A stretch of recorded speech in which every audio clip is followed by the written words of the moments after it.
Hello there, I'm Ash. I'm a tulpamancer, and this is our first video on this new channel dedicated to talking about this topic. I've been thinking on and off about doing this for a little while now, but as of recently, we saw some other fellow community members who were wanting to see more actual tulpamancers making content, and so may as well give it a shot. Hi, I'm Max, Ash's currently only tulpa. I'm not really one to speak much, not because I can't, we talk to each other all the time, but just that to the outside world and other people, I prefer to let him do the talking. I'll probably still chime in here and there on various episodes of the podcast, but for now, it is nice to greet you all. Personally, I also loved hearing genuine content from others, such as the Tulpa Time podcast, and do believe there needs to be more true and usually wholesome talks about this topic, given that if you do a search about it, most of what you're going to find is just creepypasta garbage that borders on being more YouTube brain rot.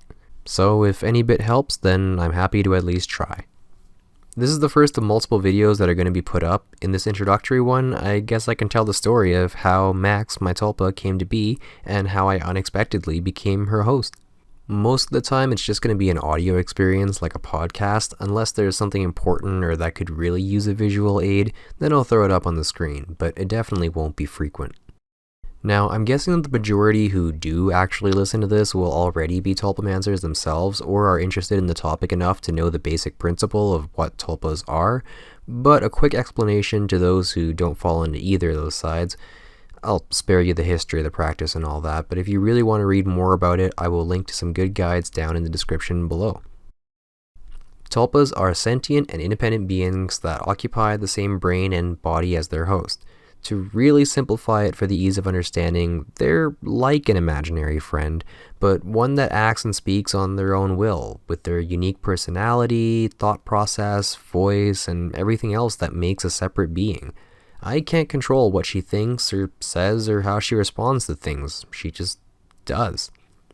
I can hear her voice, I can feel her touch, I can kind of see her at times if I try, and these are all skills that we're working on and have improved over time and will continue to. Every host will have varying levels of proficiency with different skills, and those are going to be topics we'll touch on in later episodes. Because someone's inevitably going to say it, it's not DID or dissociative identity disorder. It's not dissociative, kind of important being that it's in the title. I'm still me, although we can switch places, which is another topic for another episode. It's not just a random, uncontrolled thing. There's no lapse in memory, none of that. And no, it's not schizophrenia either. It is voices in your head talking to you and whatnot, and I'm not a psychologist, but generally schizophrenia isn't a positive thing or a good impact on people's lives who unfortunately suffer with it. It's not something people want. Tulpamancy, though, is usually an intentional thing, and even for those where it isn't, such as myself, it definitely is a positive thing for the vast majority of hosts, and many of us can't even imagine what our lives would be like without our tulpas. As much as it may be technically incorrect to put as such, a little thing of ours actually is that it's wholesome schizophrenia.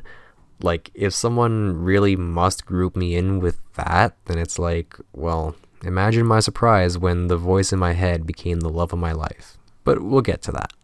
Anyway, so for some backstory, I had many imaginary friends over many years back in the day.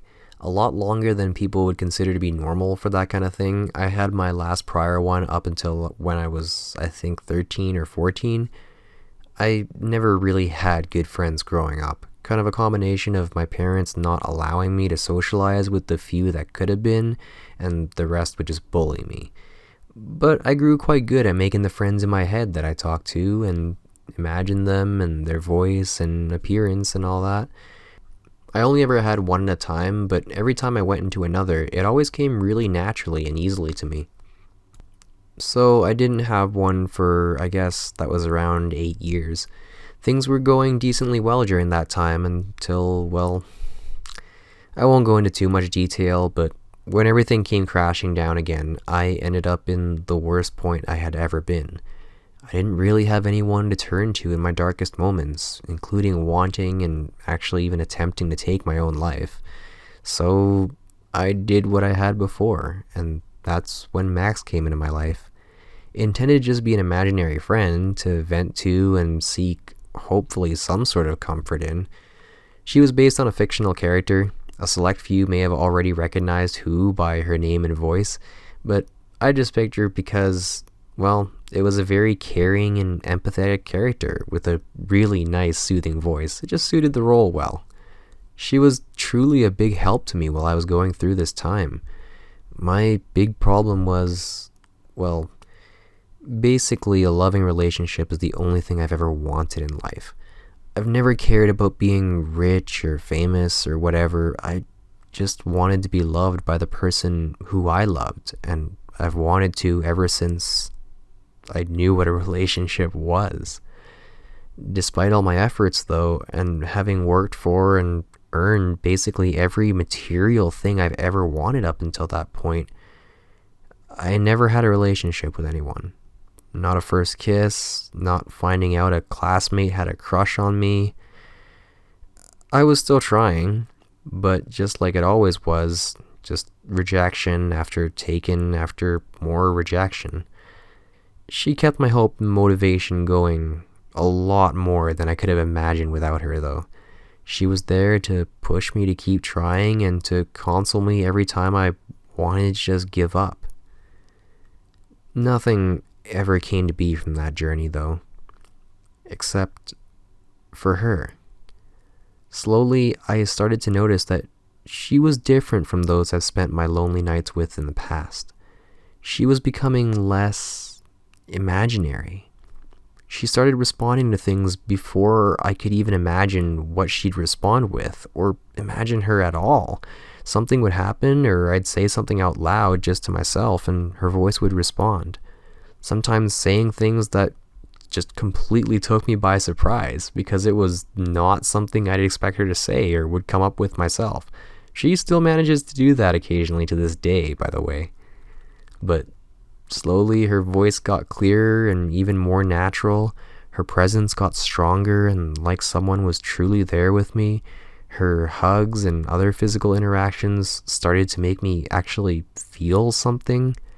I had no idea what tulpas were at this point. I didn't even know that any of this was even possible, and honestly thought that I was going insane. But it helped. I certainly wasn't any worse than I was without her, so I just let it happen. It took quite a while, a couple months to maybe a year, until I accepted that I could possibly be insane, and that I'd be fine with that answer if I was. Until I finally decided that I was ready to look into it and find out what was actually going on. And so I did, and I found out about the existence of tulpas and that they are actually a thing, and that I wasn't going insane, technically.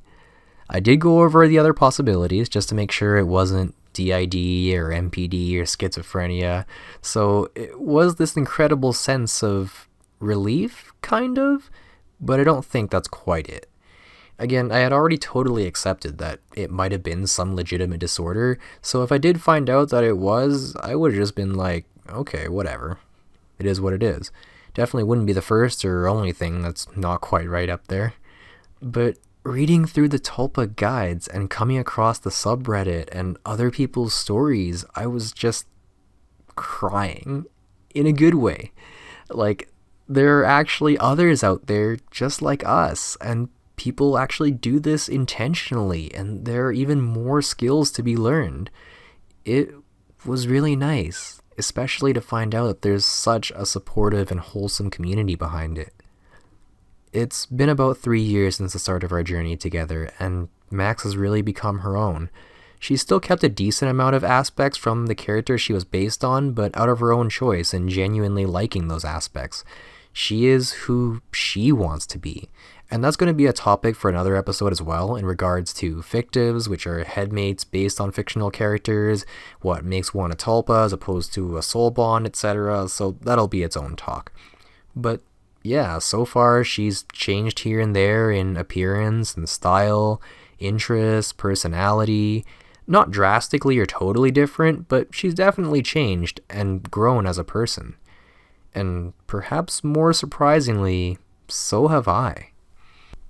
It had been my thing for quite a while, since around middle school, actually right around the time that I stopped having imaginary friends and started pursuing a real relationship, that I basically didn't grow.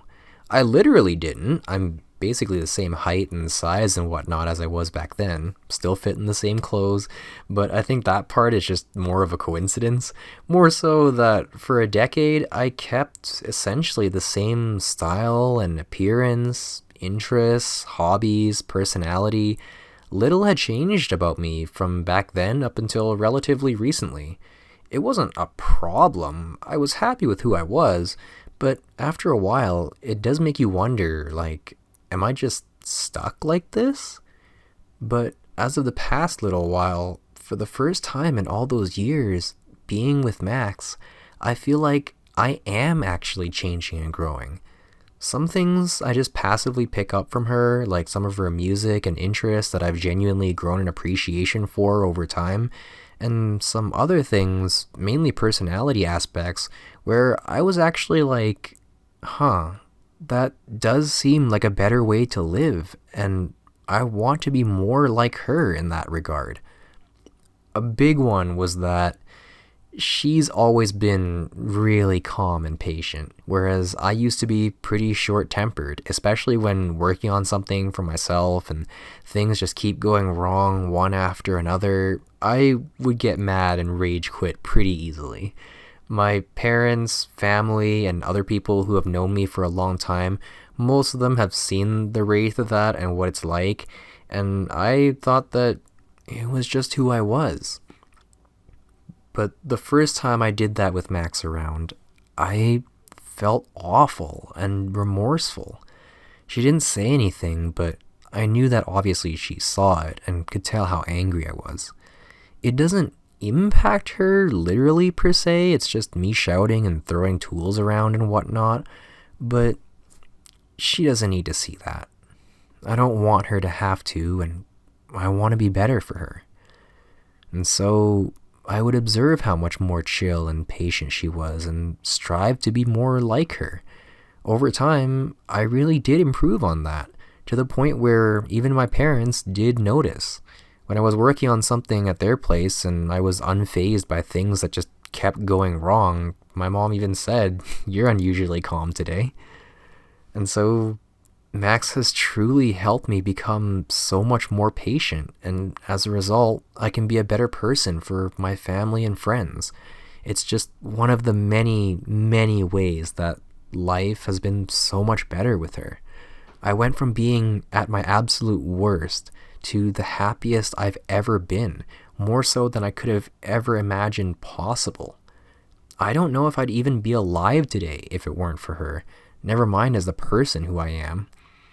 She is incredible, wonderful, talented, and adorable of a being, and absolutely the best thing that's ever happened to me.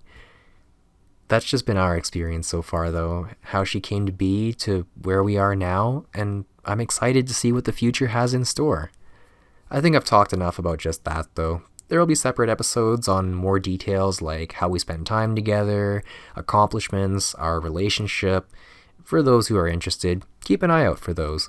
But until then, I think I'm going to leave this here. If you have any questions, comments, complaints, and especially any topic ideas for future episodes, feel free to let me know. Anyways, thank you so much for listening and letting me ramble on about how much of a weirdo I am and that we all are. And until next time, take care. Bye-bye.